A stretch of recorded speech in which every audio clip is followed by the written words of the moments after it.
Hey guys, Mrparka here. I wanted to let you know, first and foremost, these reviews will be hosted over at the Screaming Toilet website. You'll see that. That's where all the written reviews will be posted, including one of Slugs today. So go over the Screaming Toilet to read the Slugs review. There'll be links for everything below. So yeah, I think that's a cool way to host my videos. Now let's get into the reviews. Let's start with the first, Slugs. Yeah, Arrow releases, Arrow Films, still sealed. I watched the check disc, but I'll open this up and show you guys it. Yeah, Slugs by Juan Piquer Simón. You guys will know him. He did Pieces and The Rift, aka Endless Descent, which just got released by Scorpion Films on Blu-ray.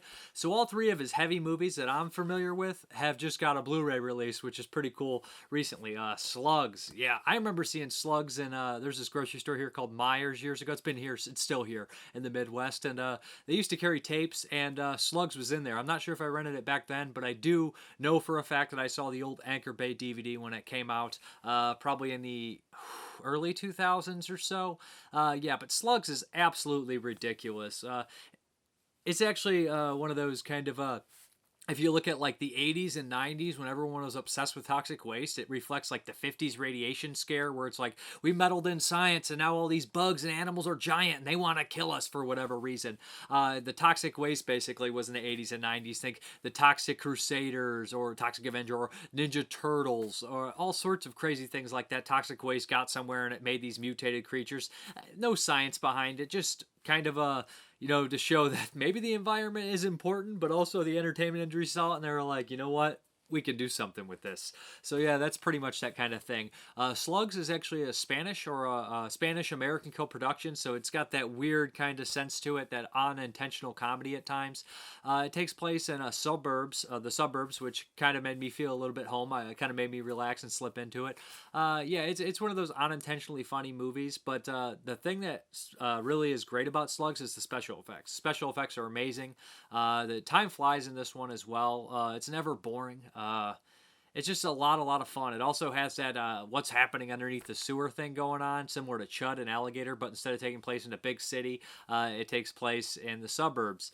People start getting killed by these mutated slugs, and there's a lot of great things that happen in here, including someone who accidentally ingests one, and the little parasites, blood flukes or whatever they call them, get inside his bloodstream, and they're giant mutated as well. They're not giant, but they're mutated as well, so it causes him to kind of explode during a fancy dinner party when he's trying to close a deal.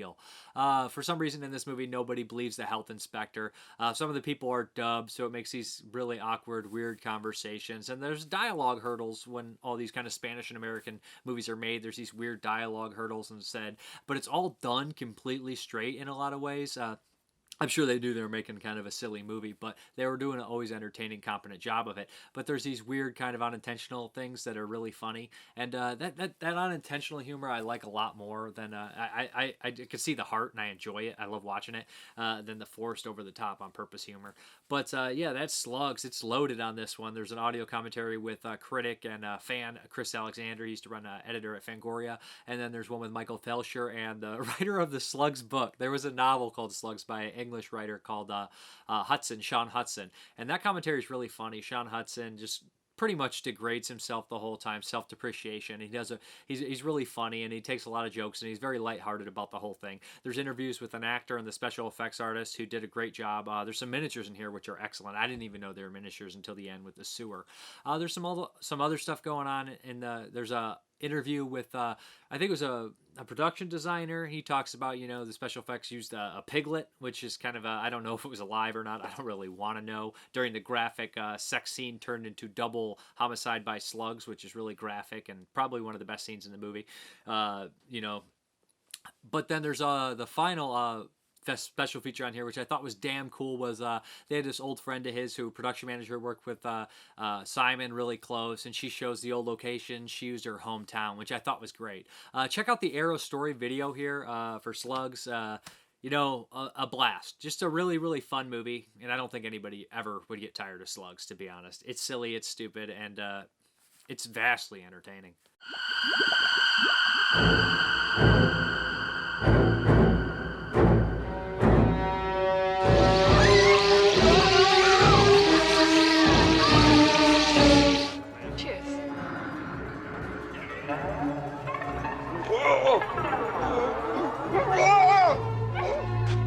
then. Come on, then. Come on, you don't like my house? It ain't good enough for you, huh? Ah, shut up, you goddamn mongrel!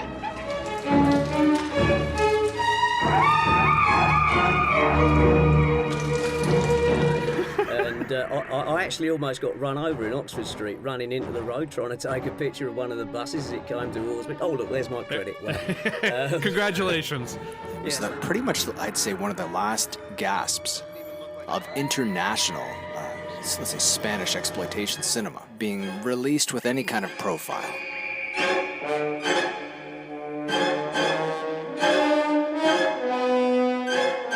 See, Slugs.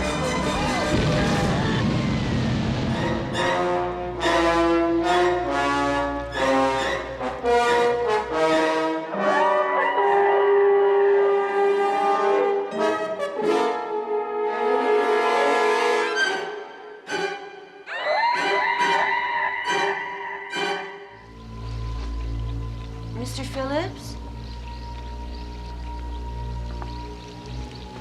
Are you okay there? Mr. Phillips?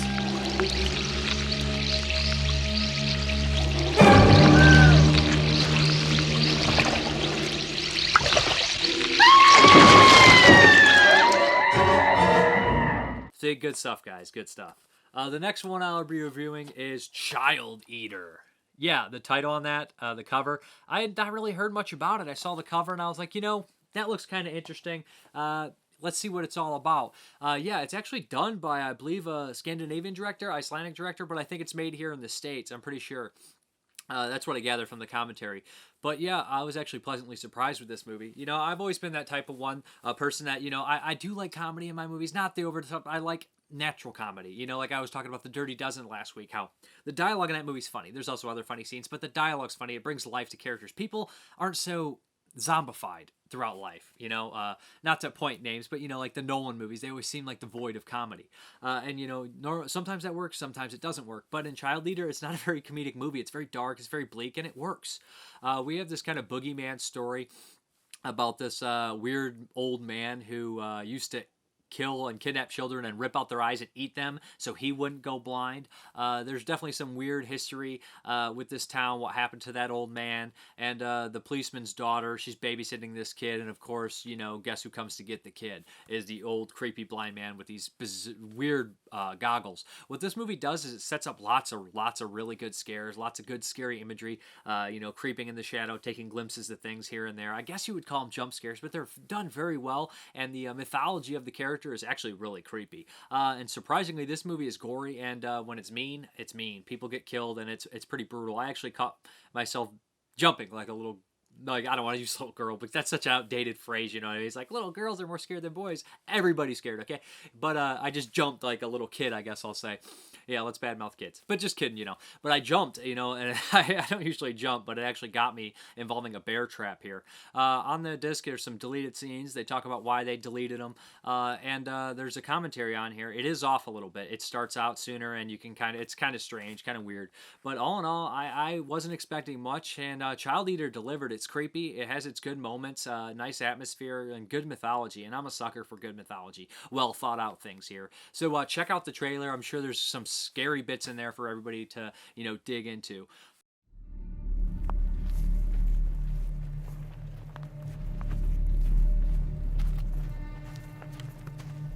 I saw him today. An old man. He's always there. Around the house. In the woods.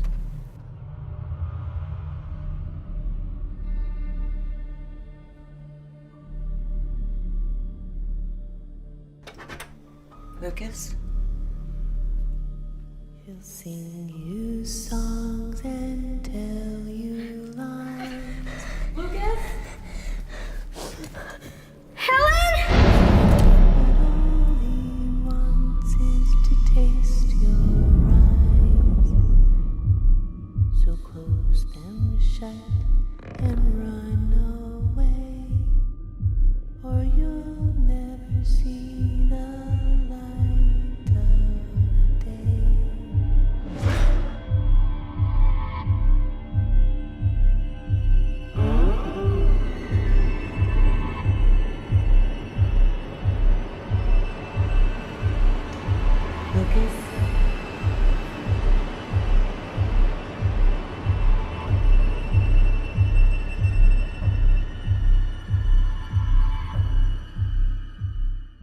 The next one I'll be reviewing is by Richard Griffin. He needs no introduction to the the horror movie crowd. This one is a Long Night in a Dead City. This is his newest film. It's not yet released. It's going into selective theaters, I believe, kind of right now. And there is actually a Kickstarter to help his next movie where you can get, like, not Kickstarter, but a GoFundMe or whatever. I'm not necessarily sure on it. But below there'll be some information. You can go help his next movie, Strapped for Danger, and you can get like a t-shirt of Long Night in Dead City and whatnot.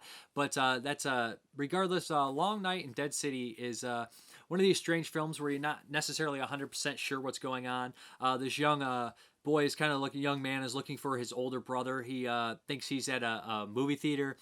He's hunting for him, looking for him, and nothing seems right in this city. Everything is desolate. There's nobody around. Everybody seems so grief-ridden. There's lots of weird shots in here, lots of bright, nice colors, lots of nice framing. The camera moves when it should. They're not afraid to get a little weird with the camera. I always appreciate Richard Griffin's movies. He's done so many independent movies. He's one of the most prolific guys in this industry. Independent industry, but yeah, the thing about Long Night in a Dead City is I actually enjoyed the hell out of it, to be honest, in a lot of ways. Like I said, I enjoyed the camera work, and I enjoyed the lighting techniques, which is something I always enjoy from Richard Griffin. The story is a little thin, and it's something that I have seen done, but not necessarily done in Richard Griffin's way. As the film progresses, there's some nudity, some weird orgy scenes, and all these strange things that you're really not sure what's going on, but by the end of the movie, they all connect, and they have this dual meaning, because he's kind of reliving something, but in a different world. And one of the characters in the film gives this speech that pretty much sums up what you're thinking about. But Richard Griffin always makes pretty movies with pretty people, and this isn't different. It's kind of a cool, unique idea. Not my favorite Griffin, but a cool one, and I definitely would check out again. Would want to see it again. But check out the trailer. You'll see some of the the colors and the different camera techniques. Like I said, I enjoy everything he does for the most part. So yeah, Richard Griffin's definitely one of those guys that you need to look out for, because he's done so much cool stuff. Here's a ticket. Compliments of the house. The first film is just about to start. Don't be late. You want to know what the worst part of hell is? It's the part they don't tell you about. It's the part they lie about. And then you killed her. Killed her as she begged for her life. I've never seen her before in my life. You have to believe me.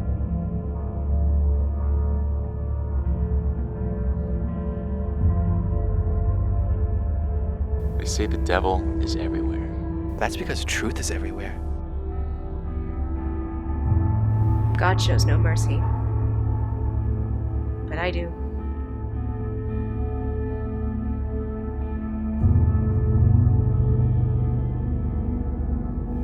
I want you.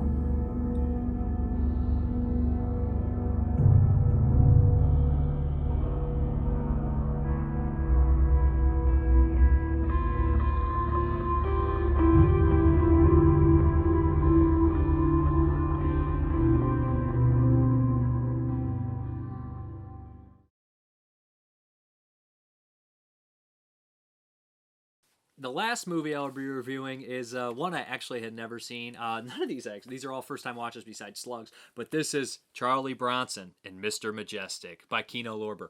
I've actually never seen this movie. I had heard about it before, and I watched the trailer, and I always toyed with the idea, like, I need to check that out. I need to see more Charles Bronson, That's why I asked the question last week, what's your favorite Charles Bronson movies? I had seen some of the big ones and had a bunch of them, but I hadn't watched, some of the other ones that I think are actually, very popular. But Mr. Majestyk was on that list to watch for sure.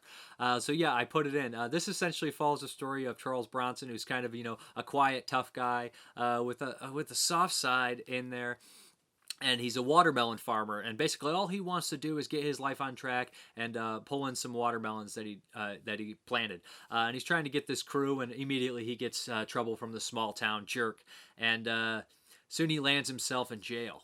This has him cross paths with this infamous hitman, and they form this shaky relationship when he tries to escape. Charles Bronson makes the man angry in his way that he does, and the hitman swears revenge. He's obsessed with revenge, and that's when he brings in his goons and he starts watching Charles Bronson's farm and roughing up his help and threatening his life. Of course, until it turns into this, chase car movie action thing. Bronson is just one of those guys. Like I said, he says 4 words, and it's all amazing. It's always amazing. He just has a lot of charisma. I love watching him. And this one has some cool action scenes in here as well. The guy who plays Frank Redna, the bad hitman, he's one of those guys that's been in a slew of movies. I couldn't pinpoint him. I'm not even sure if I saw him, but I looked at his Internet Movie Database. I had to. I kind of cheated. I usually know this stuff, but I didn't know this.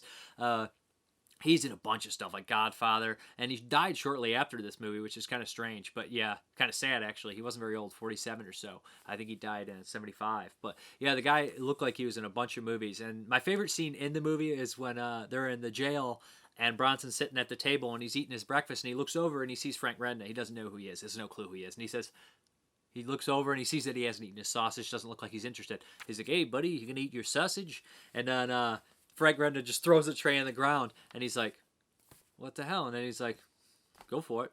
And he's like, "Yeah, go ahead." And it's just really funny. He's like, "Guess not." But yeah, Mr. Majestyk, a classic kind of tough guy movie that I really enjoyed. And Bronson's one of those characters, he plays those guys that's tough, but he's never cruel unless he has to be. And when you piss him off, it's game over. But yeah, check out the trailer for Mr. Majestyk. It's a classic, and I'm sure most of you have heard about it. Know more about it than me. I don't even know what I'm talking about, but you guys get it. Last year, Billy Jack became one of the most popular pictures of our time. Walking Tall was applauded by audiences across the nation. Now, Charles Bronson is Mr. Majestyk in a movie that touches the hero in all of us. Vincent Majestyk was an ordinary man. He wanted to work his farm, live his life, mind his business. Hey, didn't somebody say something about a cold beer after work? But they wouldn't let him. Hey, I don't think I know you. Come over from La Junta with some top-hand pickers. Hire who I want. Yeah, well, you see, you want me. Only, it ain't sunk into that thick brain of yours yet. They frightened his workers. Tell them they don't work here anymore. You got 2 minutes to get the hell in your cars and get out of here. They tortured his friends.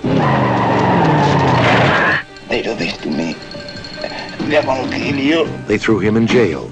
You understand your rights under the law? I understand I should keep my mouth shut. They destroyed his crops. They forced him to become what he never meant to be, a hero. Why are they calling Mr. Majestyk the one movie you must see this year? Ask anyone who's seen it. Anyone. Charles Bronson is Mr. Majestyk in a movie that touches the hero in all of us.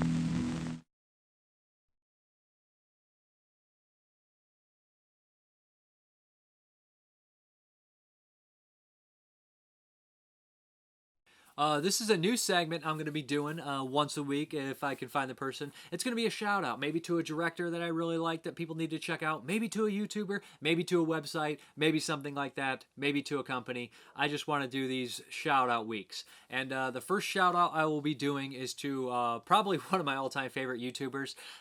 He's been doing it a long time. He does a great job at what he does. He usually does 5 or 6 movies. He does it sometimes once a week, once a month.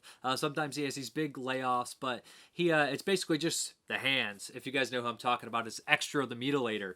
He always has a vast knowledge of films. He knows so much about the releases, so much about the films. He knows all about all sorts of films, from kung fu movies to horror movies to big movies to independent movies. He's just my favorite guy to watch, personally. I enjoy what he does, and I always learn something new from him, and I get a laundry list of stuff that I need to buy. So all his information will be below. You got to check out Extra the Mutilator. Please do it. Two movie titles together. But yeah, Extra's the man. And I'm not sure if you see this, Extra, but keep up the good work. I love what you do. All right, now that that stuff's over, I'm sure most of you guys here just to check out what the hell I bought. Let's start off with the olive titles. they had a big sale over at, what was it, Deep Discount DVD, and I started getting pretty much my whole titles in there. This is The Horrible Dr. Hitchcock. This is actually by Ricardo Freda, but it says Robert Hampton. That was his name on the credits, the American credits. Yeah, but I haven't seen this one. I wanted to check it out because the good word from the Arrow release, Kaltiki. We have Alan Quartermain and the Lost City of Gold. I've actually never seen this. These are supposedly like these big Indiana Jones type ripoffs. It was based off a novel, both of them. There's 2 of them. I believe this is the first one. They were shot back to back. Then we have, I think that's the second one, King Solomon's Mines. Both have Richard Chamberlain in there from Olive. Yeah, like if you played your cards right, you could order some of the $20 ones. It was buy one get one free, so you're getting like $10.50 for a free shipping for Olive releases. I went kind of berserk. I spent a lot more money than I should. Stone Cold with Brian Bosworth. This is the one where the cop infiltrates the biker gang. Haven't seen it in years. Always, I remember liking this one. It has Lance Henriksen, I believe, and William Forsythe. I remember having some pretty cool action. But yeah, Brian Bosworth was a football player, so. Then we have Student Bodies. This movie is a parody, one of the early parodies, and it's a slasher parody. So yeah, I remember really loving this movie. My favorite line will always go down in history. He's like, and you were there, and you were there. And he's like, what's the line at they do a Wizard of Oz type deal at the end. And he's like, and you weren't my French teacher. And the guy's like, but I will always be your French teacher. And it makes me laugh every freaking time. The guy who plays, I guess he's the wood shop coach, or the wood shop and the coach. That guy is absolutely beautiful in the movie. He cracks me up. He's obsessed with horsehead bookends. If you guys never seen Student Bodies, we're going to make horsehead bookends. And he's just insane, and it cracks me up. Love it. This is another, I believe, kind of a giallo type deal, or Italian horror movie. It's by Massimo Dallamano, or I can't say his name, guys, but he did What Have You Done to Solange, and he did a really sleazy, awesome version of Dorian Gray called The Secret Life of Dorian Gray with Herbert Lom and Helmut Berger. This is A Black Veil for Lisa. Again, like $10 for a lot of these, which I couldn't pass up. Villa Rises. This is has Yul Brynner, Robert Mitchum, and Charlie Bronson. What a weird cast. I don't think I've ever even heard of Robert Mitchum and Charlie Bronson being in a movie together. That's got to be kind of a bizarre combination. We have Charles Bronson in Sundown at Boothill. This is an early 58 one. This is, I believe, in black and white. But, you know. We have Kinjite, Forbidden Subjects. This looks like one of his last movies, Charles Bronson, so I'm not sure how it is. But I couldn't pass up the $10. We have Aquino, Charles Bronson in Breakheart Pass. I should just call this the Bronson update, right? We have a Peckinpah here called Convoy with Chris Christopherson, who was in Bring Me the Head of Alfredo Garcia. A small role in that by Sam Peckinpah. Not seen this one. Trucker movie. You know, I know it's going to be tough because Peckinpah's a tough son of a bitch. We have Osterman Weekend, another Peckinpah. This one has a weird cast. This might have been his last directed movie. This is by Anchor Bay.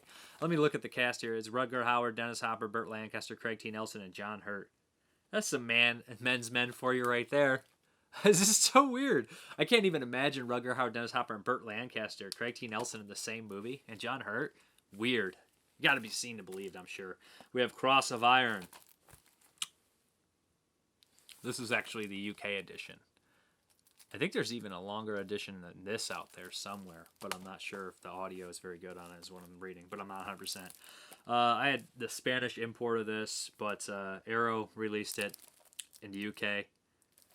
Bring Me the Head of Alfredo Garcia by Sam Peckinpah. This is a great movie. I can't wait to rewatch it again. Looks like it's loaded with features. Looks like a great release. Yeah, but I've been on a Peckinpah kick, Charles Bronson Peckinpah kick. This one, man, I love this movie. Always loved this movie. Didn't want to get the Artisan, or I guess it's Lionsgate Blu-ray now, of King of New York with Christopher Walken. Yeah, I wanted to check this one out.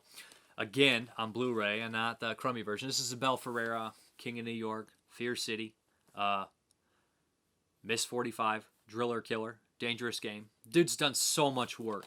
But yeah, King New York's a great movie. I'm sure Arrow did a great job with it. This one's got David Caruso, Victor Argo, Lawrence Fishburne, Wesley Snipes, Steve Buscemi, and of course Christopher Walken.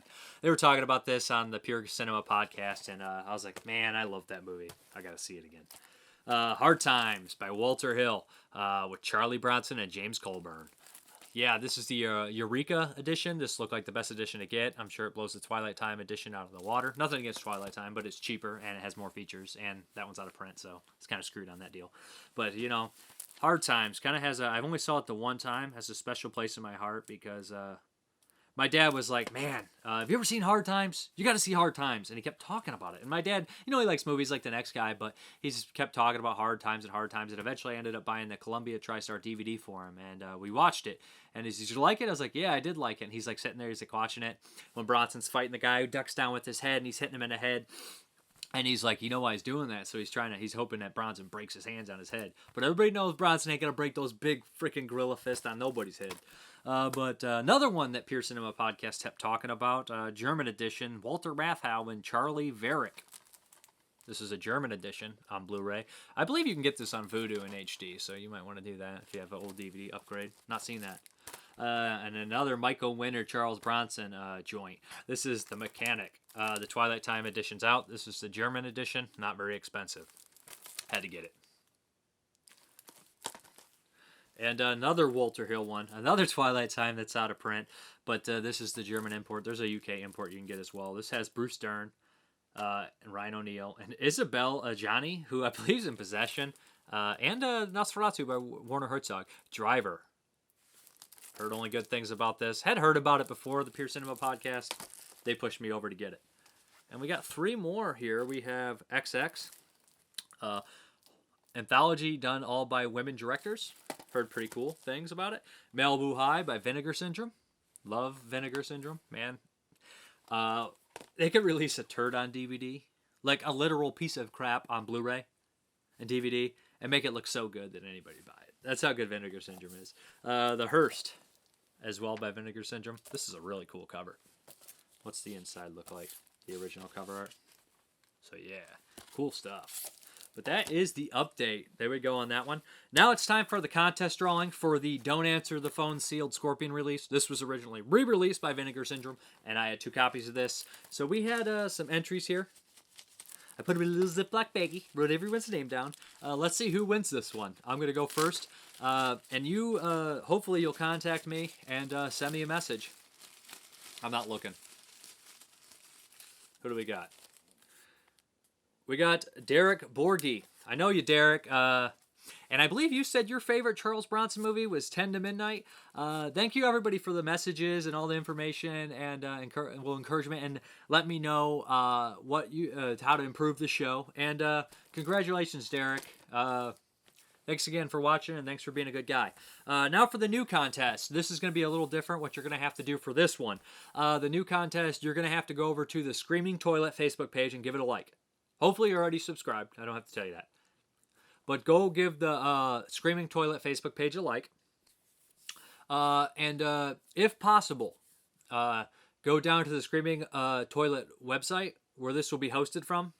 And go down and leave a comment below this posting on the Screaming Toilet comment. All you have to do is say, enter me in the contest. And this one was a former rental, remind you. But they have this is the theatrical version. I picked it up at Family Video for $5. There's a lot of people looking for it. It does have like some sticky residue on it, so beware. But this is the Barn. I know a lot of people want to check this one out. This is the Barn theatrical version here. There is a 2-disc DVD you can get out there. It's a director's cut. The theatrical version, I don't believe any gore's cut out. So yeah, if you guys are interested, you can pick up the Barn here and win a prize. All you got to do is go to the Screaming Toilet page this is hosted at and leave a comment underneath. This posting, not the actual website. There'll be a link below in the YouTube video as well. But yeah, This is The Barn. This is a really cool movie. I've not seen the theatrical version myself, and maybe I keep it just for a gimmick, but I don't need 2 copies. I enjoy the movie enough. I really liked it. But yeah, hopefully you guys enjoyed this video. Again, always feel comfortable to send me a message or contact me on Facebook if you want to chat movies. If I have time, I will. Sometimes if I ignore somebody, it's not because I want to talk to you. It's just I don't have time. But yeah, if you have any suggestions, any comments, any concerns, yeah, let me know. Hopefully I got through everything on there. Let me know if you like the new logo. Well, I didn't make the logo, but I added the sound effects for fun. But yeah, thanks again, everybody, for watching. I'm Mrparka. Remember to like the Screaming Toilet Facebook page, and you guys have a good one.